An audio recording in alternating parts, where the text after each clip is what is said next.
You are not just from any particular place or a piece of land, but from the solar system. सभी को मेरी ओर से सुप्रभात। क्या आप जानते हैं ये शब्द किनके हैं? ये ऊपर जो मैंने शब्द बोले हैं वो है भारत की पहली महिला एस्ट्रोनॉट जिन्होंने चांद पर अपने कदम रखे थे, यानी कि कल्पना चावला। उनकी इसी सोच और उनके यही जज्बे की ओर से मुझे याद आता है वो मेरा बचपन, कि हर किसी का कोई ना कोई किस्सा चांद, तारों और आसमानों के साथ जुड़ा होता है। जब मैं छोटी थी तो मैं भी चांद और तारों को देखकर बहुत खुश होती थी। जब लाइट चली जाती थी, इन्वर्टर्स डेड हो जाते थे, तो मैं बहुत खुश हुआ करती थी क्योंकि मुझे छत पर सोने का मौका मिल जाता था और मैं तारों को गिनती थी।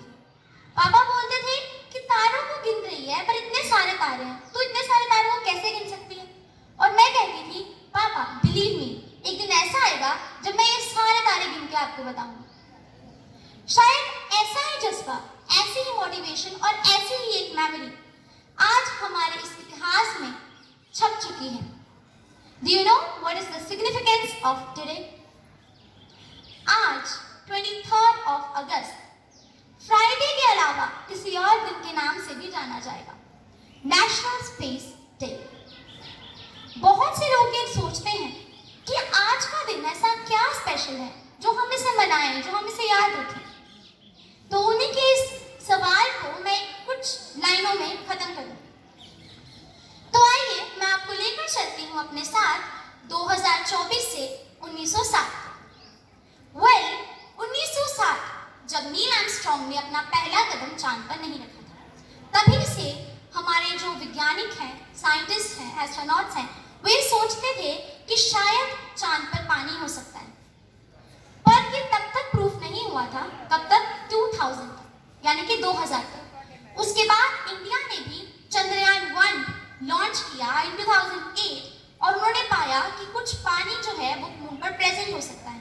फिर नासा के प्रोब ने भी फाउंड किया कि चांद पर पानी है। उन्होंने पाया कि चांद पर वाटर आइस है, बट ये भी माना जाता है कि चांद का वो सदर्न लूनर पोलर रीजन जहां पर वाटर क्रेटर्स प्रेजेंट है। वाटर क्रेटर्स क्या होते हैं? वाटर क्रेटर्स एक ऐसी जगह है जहां पर अनुमान लगाया गया कि वाटर आइस प्रेजेंट हो सकती है। अब वाटर आइस क्या है? वाटर आइस एक ऐसा सोर्स हो सकता है जिससे हमें ड्रिंकिंग वाटर मिल सकता है। बट दुविधा ये थी कि अब उस सैटेलाइट को वहां तक पहुंचाया कैसे जाए। जैसे जब भी हम चलते हैं, बाइक चलाते हैं, कार चलाते हैं, तो हमारे लिए गड्ढों पर चलना कितना मुश्किल हो जाता है। इवन